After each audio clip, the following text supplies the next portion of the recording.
right? That's not the path that I took. Um, I took the Georgia Tech path, right?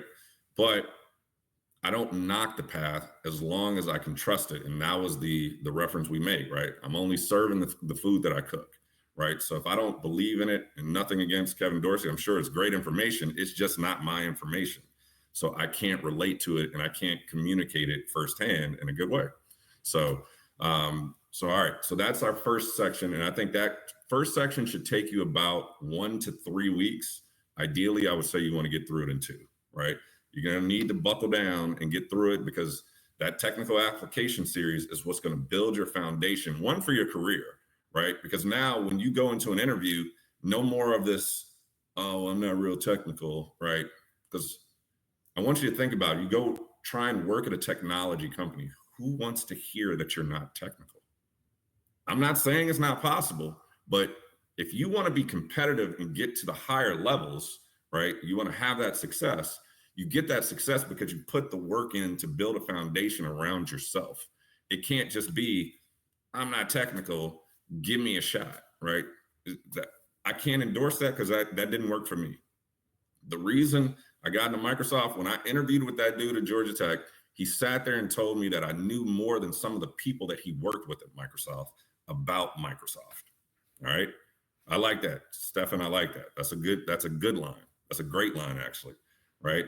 Now have something to back it up, though, right? You can't just hit them with fluff. You got to hit them with substance, right? But that's a great way to talk about it.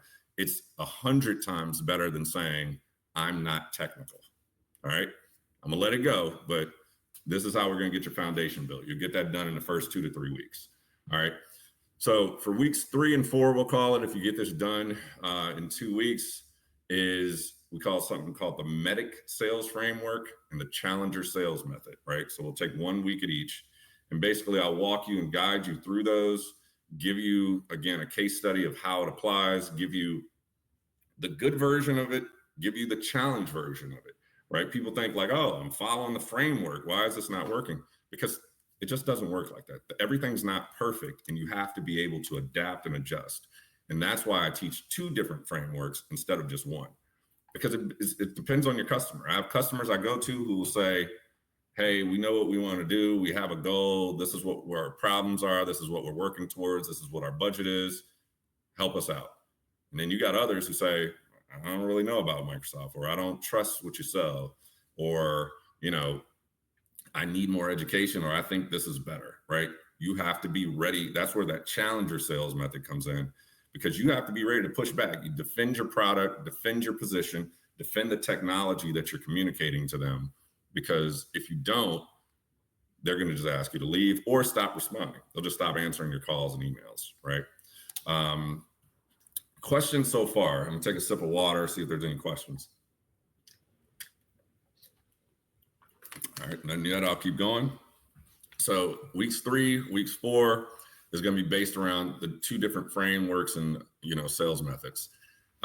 Week 5 is when we start to get into a 2-part. So it'll be week 5 and 6, and we're going to focus then on being an account executive. So I'm going to sit here for a second, because I did that job for several years. And one of the things I talk about when I kind of post roles, you have to understand what an account executive is.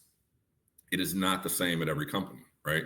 Just like we talk about sales engineering, like we don't really have a sales engineer role at Microsoft, right? We call them technical specialists.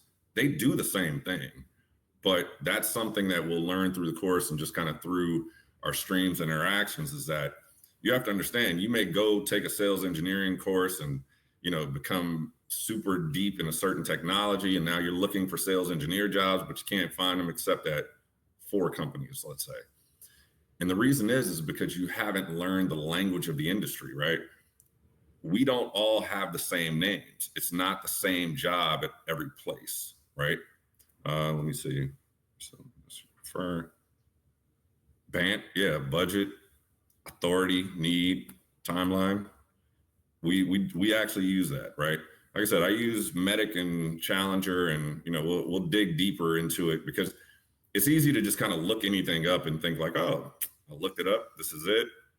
I'm gonna tell you, you have to kind of be able to put your own flavor and put your own spin and make it your own, right? Like to just think you're going to follow some framework, just because you read it online. That's not it. That's why you have to kind of be taught and how it applies to certain roles, right?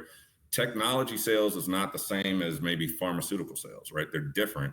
So applying those technology, or I'm sorry, those sales frameworks in different industries is not going to produce the same results. So that's something that we'll talk about that's different too. All right.